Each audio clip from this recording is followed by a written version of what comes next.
What if the reason Europe developed faster than Africa has absolutely nothing to do with intelligence? Did you know that Europe and Asia stretch mostly east to west, while America and Africa stretch north to south? The world's largest growing economies in recent times are African countries. Hi everyone, and welcome back to my YouTube channel. The focus today is pretty interesting, and I think you should watch to the end. You'll learn a lot of things. I've always compared Europe to Africa. Forgive me, because why not? And my reason for doing this has always been the fact that that continent is, I feel like there's a kind of like oneness in Europe, right? The traveling is easier amongst nations, while in Africa, just to go to Ghana is a hassle. To go to South Africa is practically impossible. You wouldn't blame me. It's just what has been obtainable. But then I want to ask you something. What if the reason Europe developed faster than Africa has absolutely nothing to do with intelligence, but geography? Did you know that Europe and Asia stretch mostly east to west, while America and Africa stretch north to south? There's an argument by Jared Diamond, and I'll read it out to you. And it states that Eurasia's east-west axis allowed crops, animals, technologies, and ideas to spread more easily across regions with similar climates, while Africa and the Americas faced more north-south climatic barriers. That similarity in climate zone helped accelerate agricultural diffusion, trade, and eventually state development. I first heard this from my pastor, and it was like a light bulb moment for me. It's just basically saying that Europe and Asia are more horizontal. They have an east to west axis. And so because of that, things travel faster. And so that was why international trade developed fast in Europe.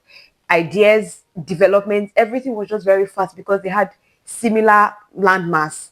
And also their climate was very similar, as opposed to Africa and America that has the north south, which is literally world apart from each other. The climate is different, the time zone crazy. And so it's just telling you that developments happen faster in Europe because of a geographical arrangement that they, as intelligent people, had nothing to do with. And so it's easy to say that, oh, Africa is Europe is developing faster. We compare ourselves to them. They had an advantage, but then geography can influence development, but geography is not destiny. They, as a continent, or they, as people, have also contributed to the development of their continent. And so geography is a very important factor, but there are also other factors. There's an issue of leadership, institution, governance, innovation. All of these things matter. And so it's not just because of the advantage that they had or that they have, which we do agree that they do, but there is also something much more.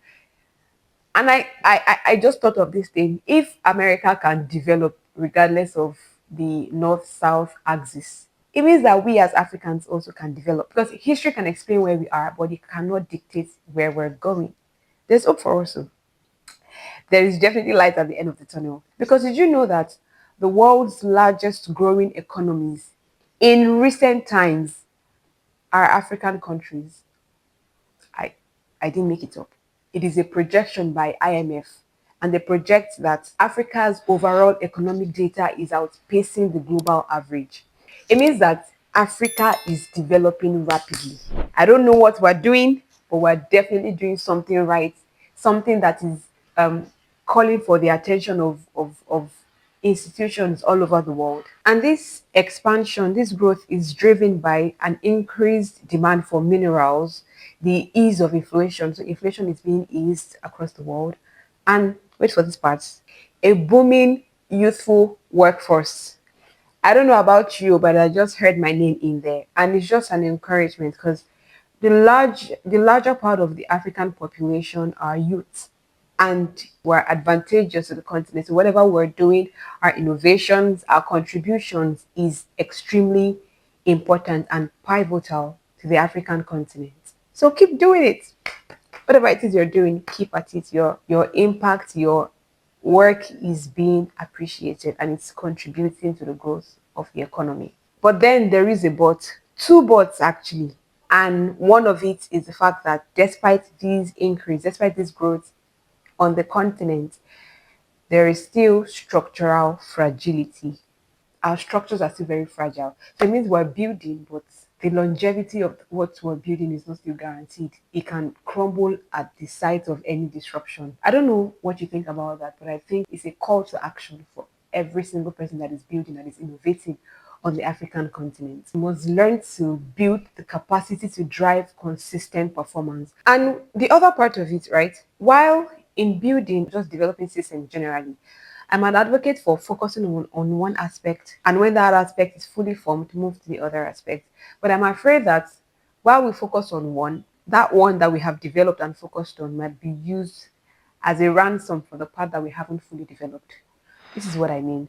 So, did you know that the US wants preferential access to Zambia's mineral resources? Yes. So they wanted Zambia to sign, basically give them access to their mineral rights. And in exchange for what? Health funds. Because Zambia is heavily reliant on foreign health aids, and this is due to the widespread poverty in the country. And you might be wondering why there is poverty in Zambia. So a bulk of the national budget of that country goes straight to paying debt. So they are still owing money. They are paying back what they're owing. And due to that, the country is still in widespread poverty. And I think, I might be wrong, I think that the United States is preying on this country because they know what they lack. Because how does mineral rights and health funds, how do they are literally polar opposites. And that's exactly the defense that the Zambian government also brought. They want partnership. They are up for all for strong and just thriving partnerships. But these two things have to be negotiated separately. Why do you want our mineral rights for health funds? And because there's a widespread of HIV in the country. So it's like they are vulnerable. And the US saw this as an opportunity to request for their mineral rights. Honestly, if there's anything that this tells me, it is the fact that we cannot afford to be on the receiving end. Because if not, we will be shortchanged over and over and over again. And what is to say that we have not even been shortchanged in the past? If it is happening now, it means it has happened in the past. But of course, Zambia said no, as they should. But then this is a pointer to something deeper or something else entirely. While we're building, we also have to ensure that what we're building is not going to be given on a platter of what we do not have yet. Anyways, the negotiations have been stalled because, like I said, this exchange is not making sense to the Zambian government. And that's exactly what they said. I mean, not in those words. They said that these two are different and so they have to be negotiated differently on their own merits. Well, that brings us to the end of today's video, today's episode. I really want to know if this was really impactful for you. Is this conversation something that you want to keep listening to? If it is, please drop a comment for me in the comment box. Share this link with someone. Drop a like for me. Subscribe to this YouTube channel. And even better, if there's someone you think we should bring on an episode for these kind of conversations, let us know in the chat and we would try to get across to them. Hopefully, get to interview them. Thank you so much for sticking with me to the very end. My name is Odunayo, and again, this is a platform where we have honest, innovative, and solution-driven conversations for the future of Africa. Don't forget, we're building Africa by ourselves, by Africans, for Africans, and then the rest of the world. I'll see you in my next video, and till then, bye.